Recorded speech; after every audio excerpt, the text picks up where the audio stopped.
हाय दोस्तों, कैसे हैं आप सभी। मैं डॉक्टर अनव्यास फिर से अपने YouTube चैनल पर आप सभी का स्वागत कर रहा हूं और आशा कर रहा हूं सभी ठीक है, मस्त है, एंजॉय कर रहे हैं। 14 आउट ऑफ 14, जी हां, अंतिम प्रहार का अंतिम question operation planning and control का आप सभी मेरे साथ पहुंच गए हैं। अरे क्या कहना है, आपने बहुत ज़बरदस्त पढ़ाई करी है, बहुत मेहनत करी है, यकीन मानिए आपने बहुत मेहनत करी। डिटेल वीडियो भी देख चुके हैं, यहाँ तक भी पहुँच चुके हैं। कल का पेपर बहुत ही शानदार जाएगा, आप बहुत अच्छा स्कोर करेंगे। तो जल्दी से 14 क्वेश्चन लास्ट देख लेते हैं। मास्टर प्रोडक्शन शेड्यूल क्या होता है? एमआरपी किसे, एमपीएस किसे कहते हैं, है ना। एमआरपी नहीं, एमपीएस वो तो अपना प्लानिंग था, है ना।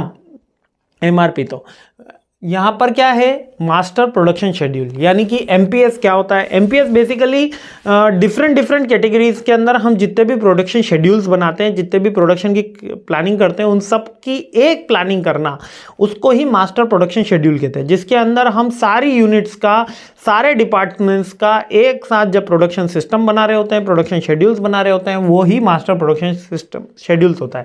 इसका पर्पस यही होता है कि हमको एक ओवरऑल फ्रेमवर्क मिलता है कि इस साल कंपनी इतने टोटल प्रोडक्शन सारे डिपार्टमेंट में इतना हो पाएगा, इतना वेस्ट मैनेजमेंट कंट्रोल हो पाएगा, इतना वेस्ट हमारा जनरेट होगा और उसकी हमको ऐसे प्लानिंग करनी होगी, इतने कैपिटल की रिक्वायरमेंट होगी और इससे हम हमारी डिमांड्स को भी मैच कर सकते हैं। ये इसका पर्पस होता है मेन, और इसका मेन इंपॉर्टेंस होती है कि हम हमारी डिमांड और सप्लाई को मैच कर पाते हैं, है ना, क्योंकि इससे हम कैपेसिटी बिल्डिंग, ये प्रोडक्शन बिल्डिंग, इसमें काम कर सकते हैं। इनमें इनपुट आउटपुट में आता है। इनपुट क्या मिलता है जब हम प्रोडक्शन शेड्यूल बना रहे होते हैं? तो कस्टमर का फीडबैक, रिटेलर का feedback, current market demand, trend, ये सारी फोरकास्टिंग टेक्निक हम इनपुट में लेते हैं। आउटपुट में क्या आता है? जो हमारी क्वांटिटीज मिल रही है, रॉ मटेरियल्स हमको मिल रहा है, जो प्रोजेक्ट अवेलेबल होता है, वो हमारे आउटपुट में आता है।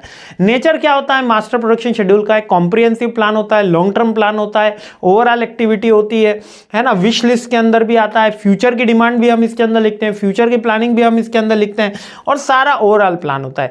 इसको बनाएंगे कैसे? इसको बनाने का सबसे सिंपल तरीका है कि सबसे जो थिंग्स है उनको डिवाइड कर दिया जाए according to their different production house को डिवाइड कर दिया जाए और फिर एंड में टोटल लगा ली जाए, है ना। फिर रफ कट ऑफ निकाली जाए और एंड में उन सबको टोटल करा जाए, जिससे हम कोई भी डिस्क्रिपेंसी नहीं रहे, यानी कोई विविधता नहीं रहे। यानी कि हमने A department, B department, C department, तीनों का प्रोडक्शन शेड्यूल बनाया, तीनों की फिर टोटल लगा दी, तो हमको क्या मिल गया? मास्टर प्रोडक्शन शेड्यूल मिल गया। और उसके अकॉर्डिंग हमने सारी प्लानिंग, कैपेसिटी बिल्डिंग, लोडिंग की एक्सरसाइज, ये सारी एक्सरसाइज करी।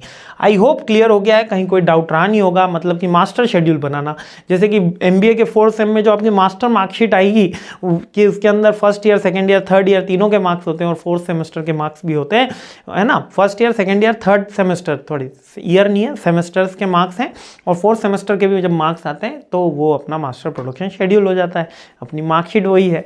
ठीक है, आई होप क्लियर हुआ होगा। ये सब्जेक्ट आपको मेरे साथ पढ़ के काफ़ी अच्छा लगा होगा। बहुत ही सिंपल और स्कोरिंग सब्जेक्ट है। आपका पेपर बहुत अच्छा जाए, मेरी और मेरी पूरी टीम की तरफ से शुभेच्छा। मस्त रहिए, खुश रहिए, मुस्कुराते रहिए। जय हिंद।